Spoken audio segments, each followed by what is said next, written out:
सखी ससुरारी के हो बतिया। बतिया हो बतिया, बतिया हो बतिया। मिलल बोरावा हो हमरे संगतिया। हमरे संगतिया हो हमरे संगतिया। का कही सखी ससुरारी के हो बतिया। मिलल बोरावा हो हमरे संगतिया। रोज रोज भांग पीसे खातिर हमके कहेला। रोज रोज भांग पीसे खातिर हमके कहेला। भांग गांजा पी के भोला हरदम मातल रहेला। भांग गांजा पी के भोला हरदम मातल रहेला।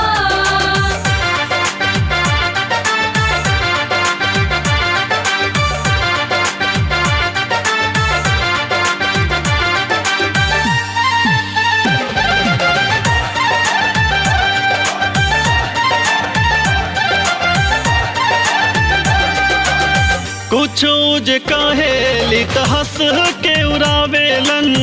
हमरा के देखे नाही दुनिया पीछे भागेलन। हाँ कुछ जे कहेली तो हंस के उड़ावेलन। हमरा के देखे नाही दुनिया पीछे भागेलन। हमरा के देखे नाही दुनिया पीछे भागेलन। रोज अखियां मूंद जाने के कर ध्यान धरेला।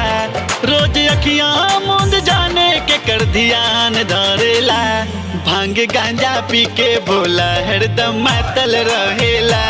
भांग गांजा पी के भोला हरदम मातल रहेला।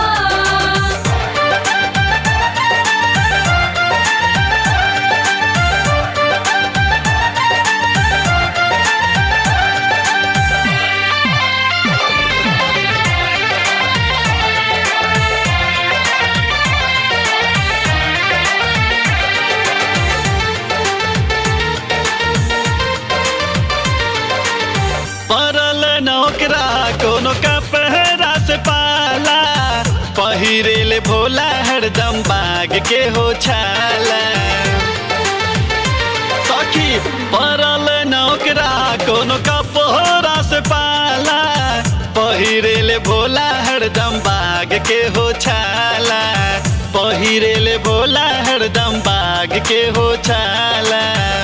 काबा भोला में देबो के परान बसेला।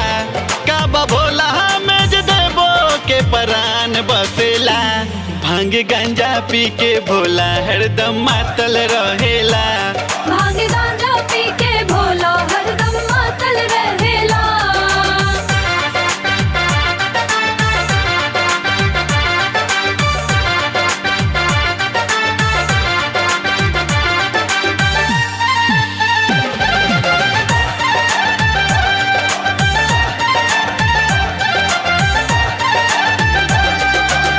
चखले रही सखी हम हो भांगिया के स्वाद हो।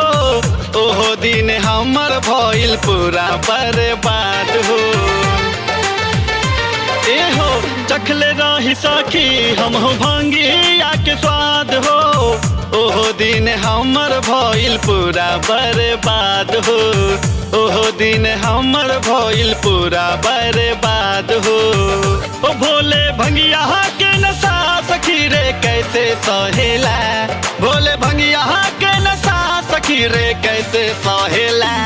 भांग गांजा पी के भोला हरदम मातल रहेला। भांग गांजा पी के भोला हरदम मातल रहेला। का कही सखी ससुरारी के हो बतिया। मिलल बोरावा हो हमरे संगतिया। रोज रोज भांग पीसे खातिर हमके कहेला। रोज रोज भांग पीसे खातिर हमके कहेला। भांग गांजा पी के भोला हरदम मातल रहेला।